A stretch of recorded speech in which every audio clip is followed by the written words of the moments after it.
You picked a good day to join us in the kitchen. We are making spinach and ricotta crepes with ragu and bechamel. There she is.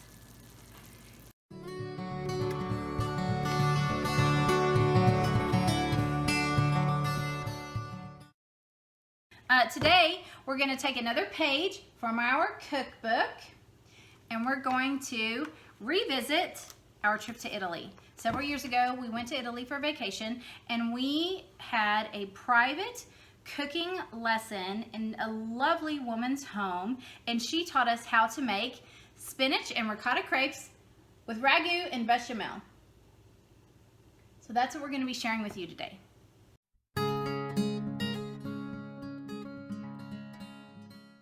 First, for this recipe, let's make the spinach and ricotta filling. So in the food processor, I have 1 container of whole milk ricotta cheese. To that, I'm going to add 1 pound of frozen spinach that's been defrosted, drained, and squeezed dry. To this mixture, we're going to add 1 teaspoon of salt. And then Brad is going to grate in fresh nutmeg. You want to use about almost a half of a nutmeg seed. You want to be able to smell the nutmeg. And you can add more, you can't take it out. That's true. And then you just want to puree this until it's smooth and combined. That looks smooth and creamy and dreamy. Looks about right. So next we're going to make the crepe batter. So we have 1 cup of milk. To that we're going to add 1 cup of flour, 1 egg, 1 teaspoon of salt, and 1 tablespoon of extra virgin olive oil.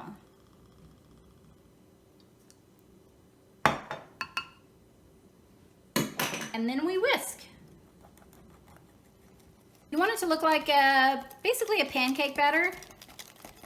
It's okay if there's a few lumps. And that looks good to me.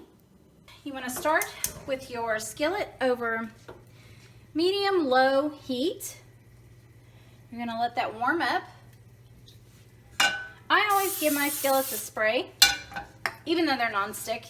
It just helps guarantee that the crepes won't stick to your pan. Okay, when your pan is warm to the touch, add 1/4 cup of your crepe batter. Your crepe batter should be thin, like a very loose pancake batter.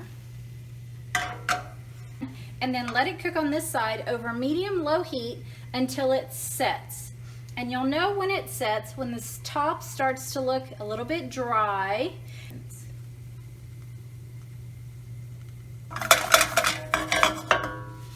As soon as it releases, get a thin spatula underneath the crepe, gently, and quickly flip it over. Shake it flat and let it cook another 10 to 15 seconds on the second side. And here's our crepes. Beautiful. So let's assemble some crepes. Take 1 crepe, take a spoonful or 2 of your ricotta mixture, and you want to fill the crepe halfway like a crescent moon. Doesn't have to be perfect. Fold it over gently and press it down. That's 1. And now we'll keep going until all our crepes are filled.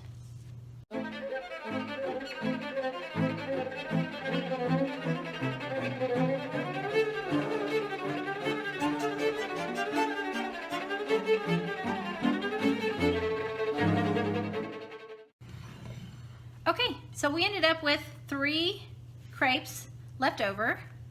No big deal. Those will make a great breakfast. Let's assemble this dish. We have our spinach and ricotta crepes, and we have our ragu. But what are we missing? The bechamel.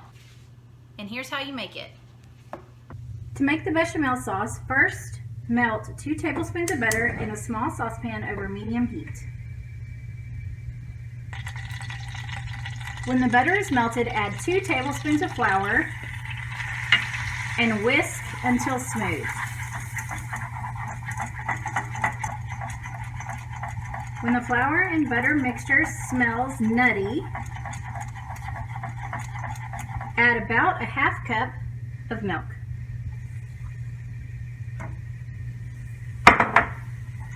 And whisk until thoroughly combined. As you can see, the mixture is thickening. Once that happens, add another half cup of milk and stir to combine. Once that's combined and the mixture starts to bubble, add 1 more cup of milk,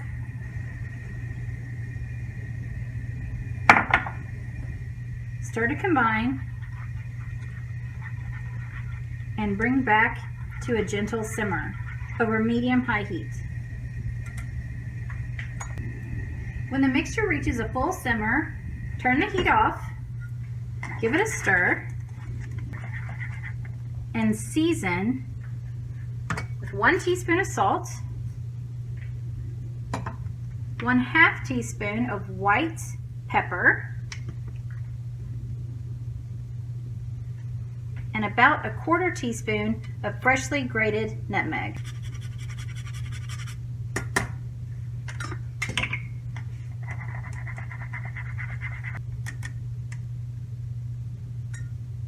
And there you have it.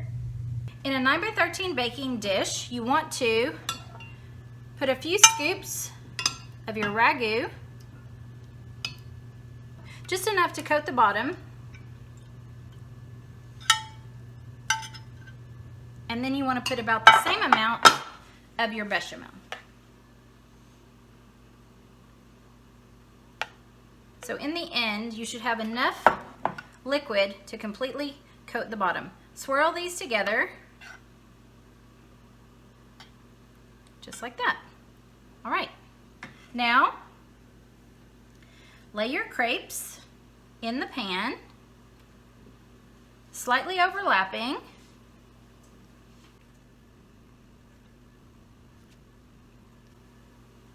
Like so. Perfect fit. Perfect fit. Get this out of the way. Pour the remainder of your ragu over the top. This is about 2 cups of ragu. We made ragu episode or so ago and divided it up. We made a big batch, divided it up, put it in our freezer, and then we took some out, thawed it, and warmed it up a little bit so we could work with it. And this is about 2 cups. So you spread it evenly on the top. Then you dollop the rest of your bechamel on top, like so.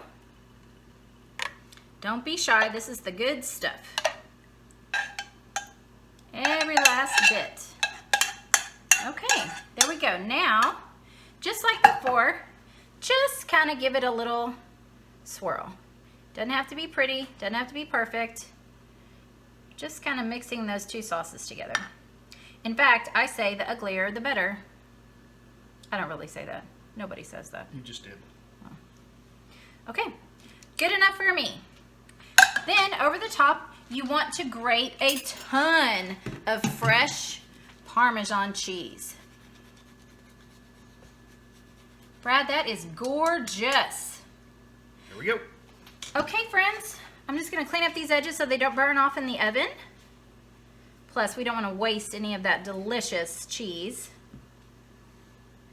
And we're waiting for our oven to come up to temperature 400 degrees. You're gonna bake this at in a preheated oven. So our oven's been preheated to 400 degrees. We're gonna pop this casserole in.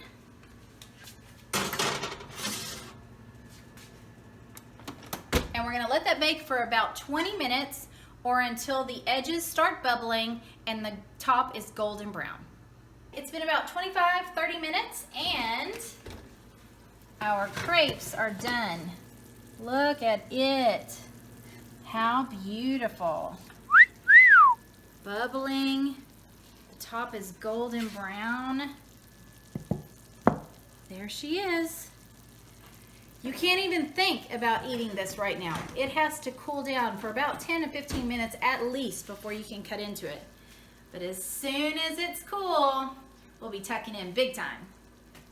So the spinach and ricotta crepes have been cooling for about 15 minutes or so. Now it's time to serve. We're just gonna cut this into squares like you would a lasagna. That works out just fine usually. The first one is always the worst one to get out, so we're just gonna see how we do. Already made a mess. Okay.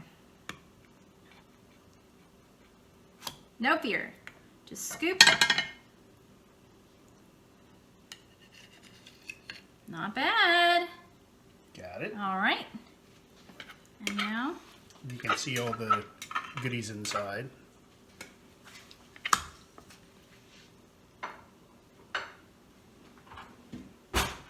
All right. Hey, that turned out pretty good, if I do say so myself.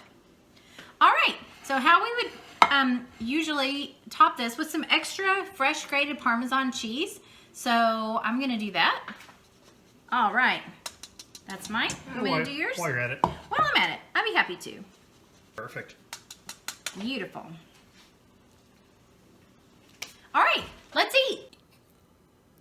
Look at that. And it's got spinach in it, so it's healthy. So good. It's delicious. This is one of my favorite recipes. Delicious. If you like this video, please subscribe to our channel. Comment below and let us know what you think. And stay tuned for more videos of our favorite recipes. Remember, live, love, and eat.